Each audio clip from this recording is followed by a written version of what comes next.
The year is 1961. The world is a chessboard of ideologies, with two superpowers locked in a struggle for global dominance. The battlefields are not just physical. They are laboratories, airwaves, and the vast, cold vacuum of space itself.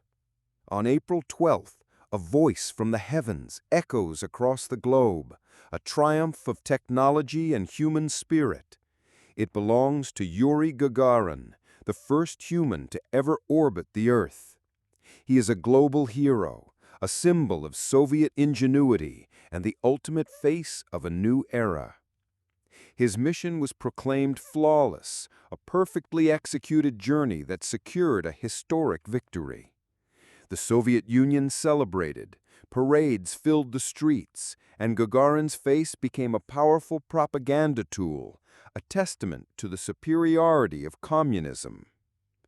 But what if that wasn't the whole story? What if, in the feverish, desperate race to be first, the Soviet Union had already sent others into the Great Void before Gagarin? What if the official narrative, celebrated on every street corner, was merely a veil for a much darker, more tragic truth? This is the chilling tale of the phantom cosmonauts, the brave men and women who allegedly gave their lives for the space race, their names wiped from official records, their deaths a state secret. Their only epitaph is the ghostly silence of space. Today we dive deeper into one of the most compelling and enduring mysteries of the Cold War. We will not only examine the official narrative, but also uncover the shocking claims that contradicted it. We'll analyze the alleged evidence, the human stories behind the myth, and the very reasons why this eerie tale continues to captivate millions. Was the Soviet Union truly prepared to sacrifice its own, burying its failures along with its dead, just to be the first to reach for the stars? Let's find out. Part 1. The official story and its flaws. To truly grasp the gravity of the Lost Cosmonaut myth, we must first understand the landscape of the Cold War. It was an era defined by an unprecedented level of paranoia, secrecy, and unyielding technological competition. For the Soviet Union, success in space was more than a scientific achievement. It was a matter of national pride and an unassailable proof of ideological superiority. This was a zero-sum game, and failure was simply not an option.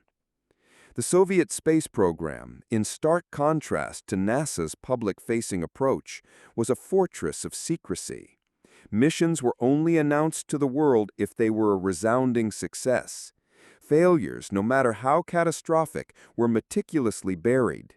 Launch sites were hidden, satellite launches were shrouded in rumor, and the identities of key personnel were kept secret. This policy of absolute silence created a fertile ground for suspicion and fear. Every rocket explosion, every mysterious signal that vanished from the airwaves, every unexpected silence from orbit, all became seeds of conspiracy. The public, and even the world's intelligence agencies, were left to piece together a puzzle with most of the pieces missing. In this environment of fear and secrecy, the slightest anomaly could be misinterpreted. For example, while NASA's rockets would often explode on the launch pad in full view of the world's cameras, the Soviet ones simply vanished. A successful launch would be celebrated. A failure would simply not be mentioned. The absence of information became a story in itself.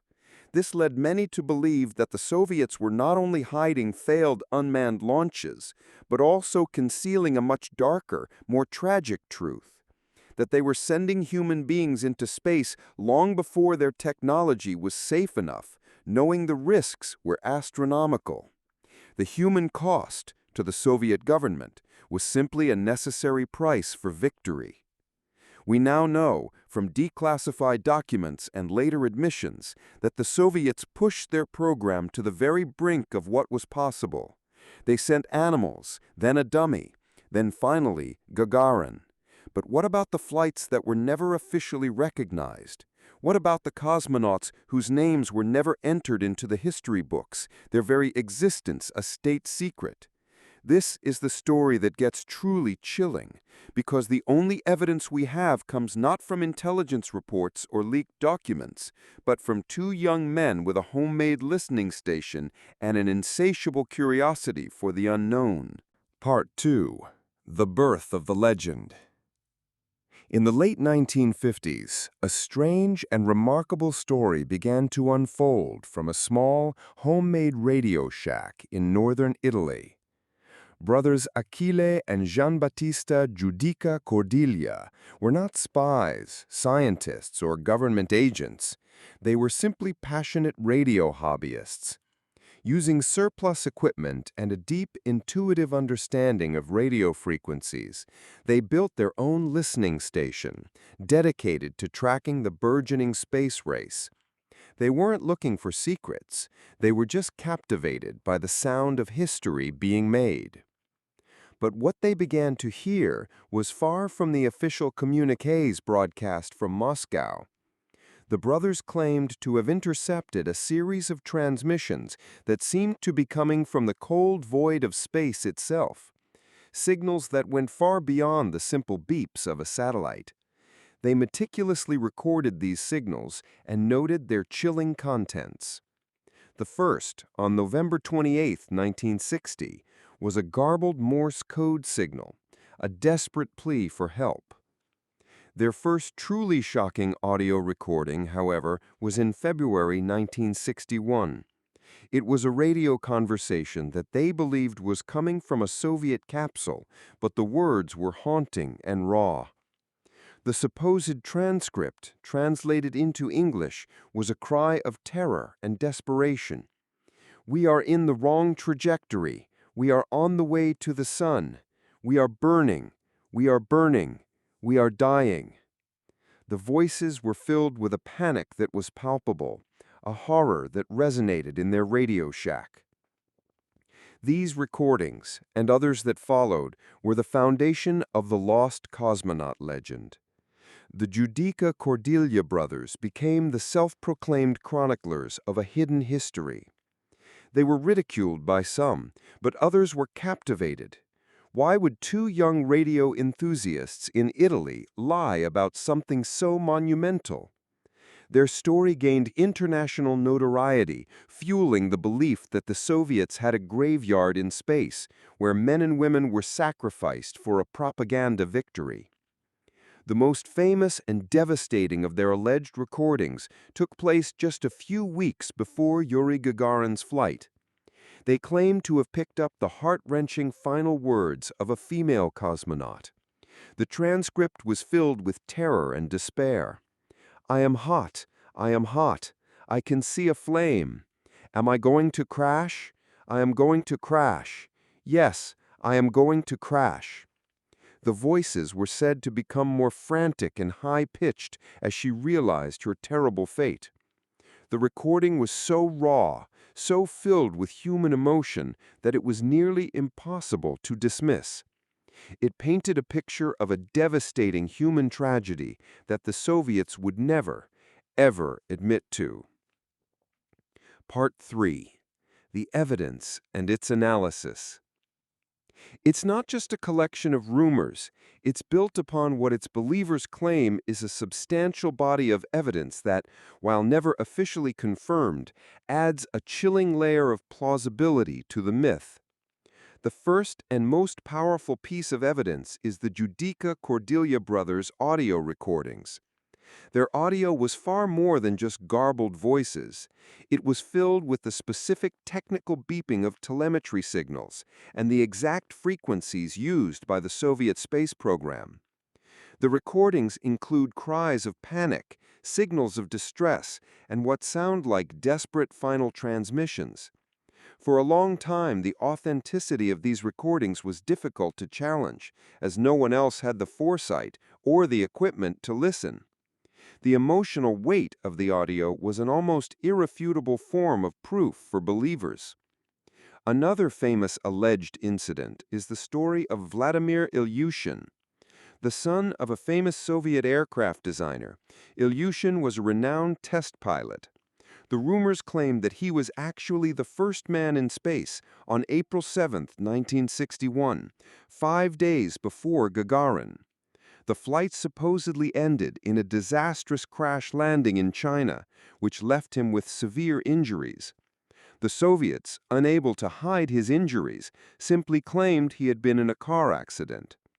This story spread like wildfire, a rumor that was almost impossible to verify or deny, and it became a cornerstone of the conspiracy theory. Ilyushin lived a long life, always denying the story, but his mysterious injuries continued to fuel speculation. Then there is the infamous female cosmonaut.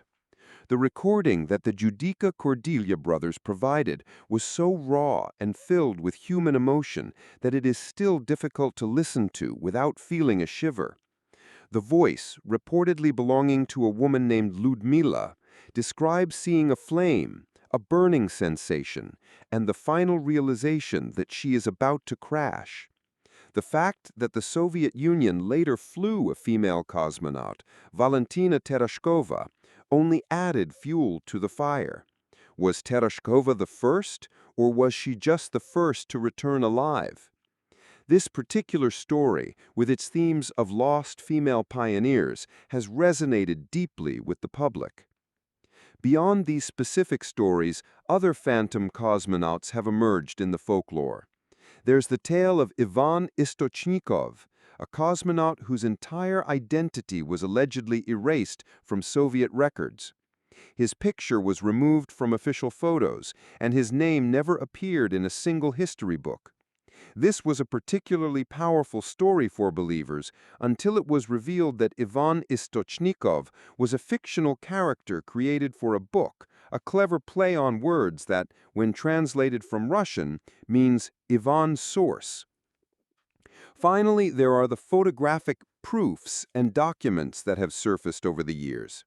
Some are blurry photographs allegedly showing unnamed cosmonauts in training, whose names were later removed from official records.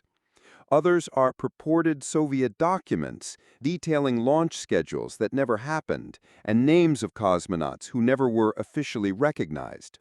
While these documents have all been found to be forgeries or misinterpretations, they form a compelling tapestry of rumors, all built around a single powerful idea: that history is not what it seems. Part 4. The debunking of a myth.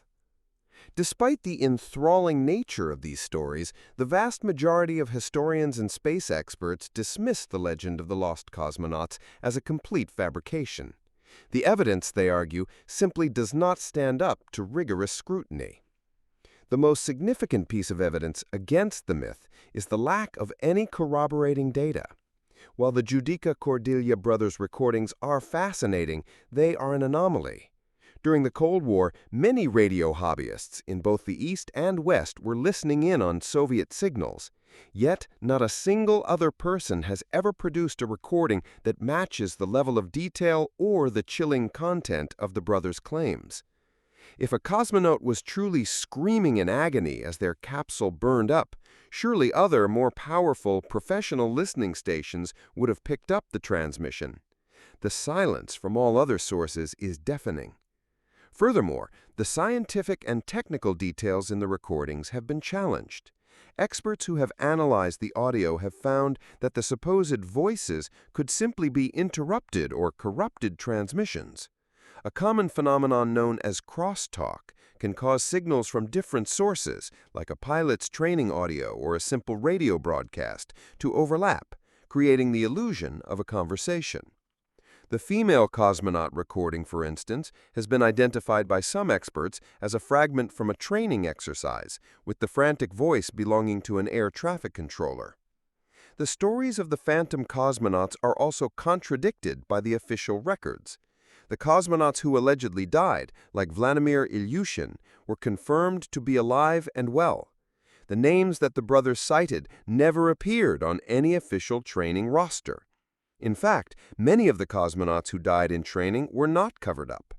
The Soviets were transparent about the loss of Valentin Bondarenko, who died in a fire during a training exercise. This single documented fact alone fundamentally undermines the entire premise that the Soviets were willing to cover up every single death. The legend of the Lost Cosmonauts is a powerful example of how a narrative can be built around a kernel of truth. The truth is that the Soviet space program was incredibly secretive, brutal, and dangerous. The truth is that many people died in the space race. But the myth of the Lost Cosmonauts is a modern invention, a story that filled the information vacuum left by the Soviets' own obsession with secrecy. It's a conspiracy theory that was born from the genuine fears of the Cold War, a testament to the fact that sometimes the most dangerous thing a government can create is not a secret weapon, but a vacuum of trust that allows hoaxes to thrive and become a part of our shared mythology. Part 5. The Psychological Legacy. So why do we continue to be so fascinated by this story, even in the face of overwhelming evidence to the contrary? The answer lies not in history, but in human psychology. These myths tap into our deepest fears and our most profound desires. They speak to our fundamental distrust of authority and our yearning for a hidden, more exciting reality beneath the mundane surface of history. The Lost Cosmonauts myth is a perfect example of what folklorists call a modern legend. It functions like a campfire story for the digital age, passed from one person to the next, gaining new details and new evidence with each telling. The tale of brave, forgotten heroes appeals to our romantic side, while the brutal secrecy of the Soviet Union provides the perfect villain. It allows us to feel as though we are part of an exclusive group of truth seekers, possessing a secret knowledge that the mainstream media or governments are trying to conceal. Furthermore, the legend of the Lost Cosmonauts fills a void. We find the clean, official narrative of Gagarin's perfect flight almost too simple. The idea that such a monumental achievement could be so flawless seems, to our cynical modern minds, suspicious. We crave the darkness, the grit, and the human tragedy that must surely exist beneath such a gleaming facade. This is why we cling to stories of lost cosmonauts, hidden technologies, and cover-ups. They give us a sense of a more complex, more meaningful, albeit more terrifying world. So did the lost cosmonauts exist? The overwhelming evidence suggests they did not. The stories are compelling, the recordings are haunting, and the legends are deeply ingrained in our collective consciousness. But they are, most likely, a work of fiction, a product of a world where communication was limited and the truth was a tightly guarded secret. But the most interesting part of this story isn't whether a cosmonaut perished in space. It's about what the story tells us about ourselves. It shows how badly we want to believe that there is more to the world than we are told. It speaks to our fascination with the limits of science and the secrets that governments might hold.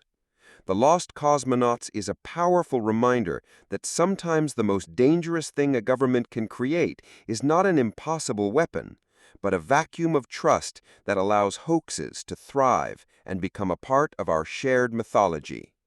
The phantom cosmonauts may not have died in the cold void of space, but their story lives on, a chilling echo of the risks, the rivalries, and the secrets of a bygone era.